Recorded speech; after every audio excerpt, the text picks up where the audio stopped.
Welcome to The Explainer. Today, we're diving into something pretty wild, a question that smashes together ancient theology and some seriously futuristic tech. So let's just jump right in. Could it be that one of the oldest stories in the world is actually describing the ultimate technology? It sounds crazy, I know, but we're going to explore how the framework of simulation theory gives us a totally new and honestly fascinating way to look at the Christian Bible. All right, first things first, what are we even talking about when we say simulation? Now, it's really important to get this straight. We're not just talking about some computer program like the Matrix. It could be that, sure, but it could also be any kind of secondary world that's contained inside another, more fundamental base reality. And right away, you see this incredible parallel. I mean, it's pretty striking, right? You have these two completely different frameworks, one from thousands of years ago, the other from modern physics and philosophy. And they both kick off with the exact same idea.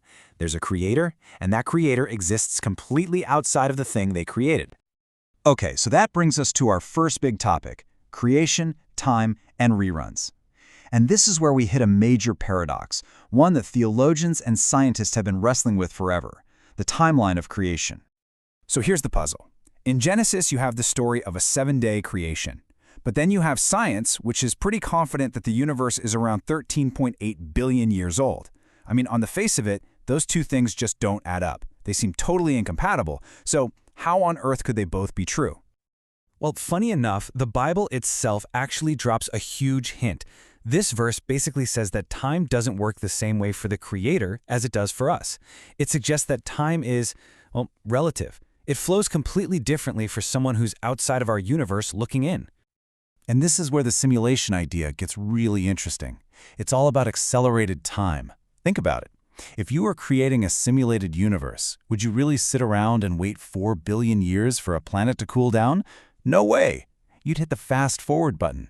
You'd run billions of years of processes happening inside the simulation in just a few of your own days outside of it. And speeding up time isn't the only tool you'd have. Imagine you could also just rerun scenarios. If something didn't turn out right, just run it again. Or you could create a ridiculously huge universe with trillions of planets, just to increase the odds that life would pop up somewhere. And the crazy part is, for anyone inside that system, like us, all of this would just look like random chance, a totally inexplicable coincidence. All right, so let's take that same kind of logic and apply it to one of the biggest, toughest questions in all of theology, the problem of evil. We'll call this section the sandbox for evil. So think about this for a second. Imagine a totally perfect, eternal reality, the base reality. Even the tiniest little imperfection, the smallest seed of what we call evil, if you let that run for eternity, it would eventually corrupt and ruin everything. So here's the dilemma. How do you give beings real, genuine free will, which has to include the ability to choose evil, without risking the contamination of your perfect home reality?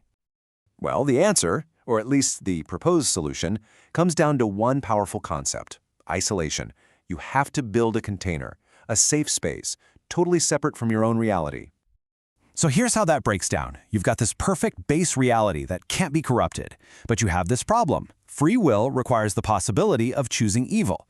So the hypothesis is you create a simulation as an isolated sandbox. Its purpose? To let beings with genuine free will explore good and evil without any of the consequences spilling over. You know, it's a lot like how programmers test a really powerful new AI in a controlled environment before ever letting it loose on the open internet. Okay, which brings us to the next point, a feature, not a bug. Because you might be thinking, hang on, what about all the obvious flaws in our world? You know, sickness, natural disasters, death. A lot of people argue that stuff like that is proof against an intelligent, perfect designer. On one side, you have the argument from imperfection, which says, hey, a perfect creator would make a perfect world. The fact that we see things like disease and death proves it's not intelligently designed. But on the other side, you have the biblical concept of a fallen world. And from this perspective, the Bible explicitly says our world is imperfect because of humanity's choices. So finding flaws isn't a surprise, it's exactly what the story says we should expect. And this completely reframes the whole argument. The key takeaway here is that the universe's imperfections, they aren't a bug. They're a necessary feature for what this reality is supposed to do. All the things we see as flaws, the suffering, the decay, they're actually part of the programming of a world designed to contain the consequences of free will. It's all just part of the sandbox. So after all of that, Where does this thought experiment actually leave us? Let's step back and bring all the key ideas together.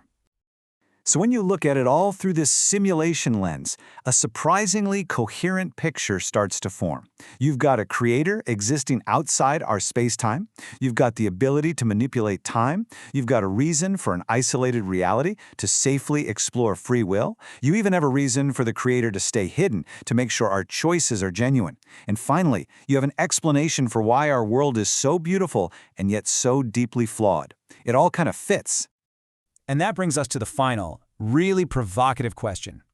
If our world was in fact purposefully created as a simulation, does that make it less real? Or does it make it more real? I mean, if this reality is a purpose-built environment, a test, a story with a beginning and an end, does that make it fake? Or could it be that having a specific purpose, a reason for being here, actually gives it more meaning, not less?